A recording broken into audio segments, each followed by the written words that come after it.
बच्चों, आज मैं आपको बीए पार्ट थर्ड का जो प्रथम प्रश्न पत्र है पाश्चात्य राजनीतिक विचारक का जो दूसरा चैप्टर अरस्तु है उनके बारे में जानकारी प्रदान करूंगी। उन्होंने बहुत सारे विचार व्यक्त किए हैं।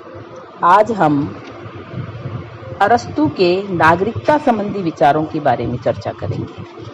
अरस्तु ने अपनी पॉलिटिक्स की तीसरी पुस्तक में नागरिकता संबंधी विचार व्यक्त किए हैं। प्रथम पुस्तक में जहां वह कुटुंब को राज्य का सबसे छोटा घटक मानता है, वहीं तीसरी पुस्तक में लिखता है कि राज्य नागरिकों का समूह है।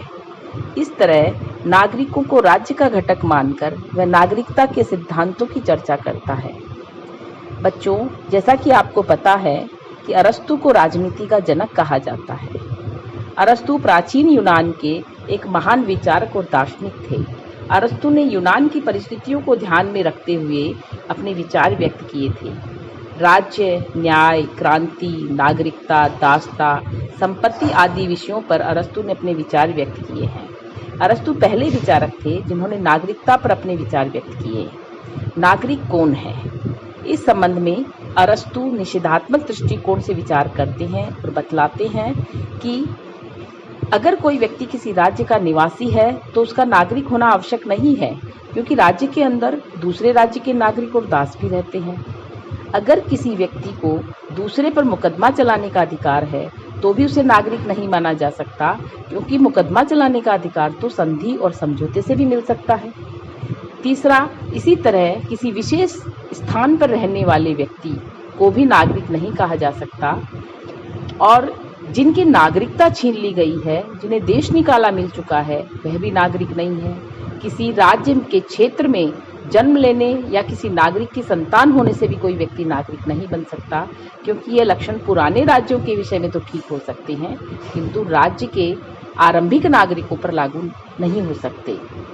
अरस्तु ने अपनी इस विचारधारा के आधार पर निम्न श्रेणियों के व्यक्तियों को नागरिकता से वंचित रखा है।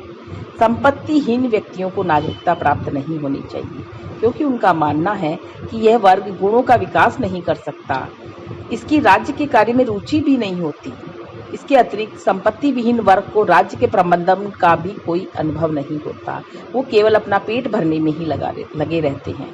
दूसरा, उन्होंने बताया कि श्रमिक वर्ग के व्यक्तियों को भी वह इस कारण से नागरिकता से वंचित कर देते हैं कि उनके पास अवकाश नहीं होता और नागरिकता के गुण विकसित करने की स्थिति में वो नहीं होते। तीसरा, उन्होंने बताया कि दासों को भी नागरिकता हम प्रदान नहीं कर सकते, क्योंकि वे पारिवारिक जीवन में दास मात्र होते हैं। शारीरिक श्रम के कार्य के करने का कारण उनमें उचित विवेक नहीं होता है और उनके पास भी अवकाश नहीं होता। संपत्ति प्राप्त करने के अप्राकृतिक उपाय जैसे सूदखोरी आदि में संलग्न व्यक्तियों को भी नागरिकता प्राप्त नहीं होनी चाहिए। पांचवा, उन्होंने कहा कि स्त्री और बच्चों को भी नागरिकता प्राप्त नहीं होनी चाहिए, क्योंकि उनकी बौद्धिक क्षमता निम्न स्तर की होती है। सभी वृद्ध व्यक्तियों को भी नागरिकता प्राप्त नहीं होनी चाहिए, क्योंकि वे राज्य के प्रति उत्तरदायित्व पूरा करने की स्थिति में नहीं होते। इस प्रकार अरस्तु ने हमें यह बताया कि उपरोक्त कोई भी नागरिक नहीं है, ना बच्चे नागरिक है, ना बूढ़े नागरिक है, ना विदेशी नागरिक है, ना निवासी नागरिक है, ना दास नागरिक है। अरस्तु ने नागरिकता के निर्धारण के लिए जन्म स्थान, निवास, कानूनी अधिकारों को स्वीकार नहीं किया है। अब सवाल यह पैदा होता है कि नागरिक है कौन? अरस्तु ने इस बारे में साफ साफ कहा है कि नागरिक कौन है? नागरिक वह व्यक्ति है जो स्थायी रूप से न्याय के प्रशासन और राजकीय पदों को ग्रहण करने की प्रक्रिया में भाग लेता है। अर्थात नागरिक वह व्यक्ति है जो कानून बनाता है और न्याय और प्रशासन में भाग लेता है। अरस्तु ने यूनान की परिस्थितियों के अनुसार अपने विचार व्यक्त किए थे। अरस्तु के दौर में यूनान में उस समय जनसंख्या बहुत कम थी, इसलिए सभी नागरिक एक जगह पर इकट्ठा हो जाया करते थे, मिलकर कानून और न्याय करते थे। इस तरह विदेशी नागरिक, बच्चे, बूढ़े, दास, महिलाएं और कानून अधिकार प्राप्त व्यक्ति ना तो कानून बनाते थे और ना ही न्याय करते थे, इसलिए अरस्तु ने उन सभी को नागरिक नहीं माना। अरस्तु के अनुसार नागरिकों के क्या क्या गुण होने चाहिए? अरस्तु का कहना है कि शासन के न्याय और कानूनी कार्य को संपादित करने के लिए अत्यधिक विकसित बुद्धि, नैतिक शक्ति, व्यवहारिक बुद्धिमत्ता की आवश्यकता होती है। अतः इस कार्य को करने के लिए व्यक्ति के पास अवकाश होना चाहिए। जिसके पास अवकाश नहीं है, वे सार्वजनिक क्षेत्र के प्रति अपने कर्तव्यों का संपादन भी नहीं कर सकते। वही नागरिक जो संविधान से जुड़ा हो, अपने कर्तव्यों का पालन ईमानदारी से करता हो और न्याय प्रदान करने के समय निष्पक्ष रहता हो, वही व्यक्ति नागरिक कहलाएगा। अरस्तु के नागरिकता सिद्धांत की बहुत आलोचना हुई है। अरस्तु के नागरिकता का जो सिद्धांत है वह आज के लोकतंत्र के खिलाफ है, क्योंकि अगर आज अरस्तु के विचारों को अपनाया जाए तो मुट्ठी भर लोगों को ही नागरिकता मिलेगी। आज अगर हम अरस्तु के नागरिकता के सिद्धांत को अपनाते हैं तो बड़े बड़े मंत्रियों को ही नागरिकता मिलेगी या फिर जजों को नागरिकता मिलेगी और बहुत सारे लोग नागरिकता से वंचित हो जाएंगे, जो उचित नहीं है। दूसरा, अरस्तु ने महिलाओं को नागरिकता नहीं दी है, क्योंकि महिलाओं के अंदर बहुत योग्यता होती है। पुरुषों के साथ कंधे से कंधा मिलाकर महिलाएं चल सकती है। प्लेटो ने तो महिलाओं को चार दीवारी से बाहर निकाला, लेकिन उनके शिष्य अरस्तु जो हैं उन्होंने महिलाओं को नागरिकता भी नहीं दी। बड़ी शर्म की बात है।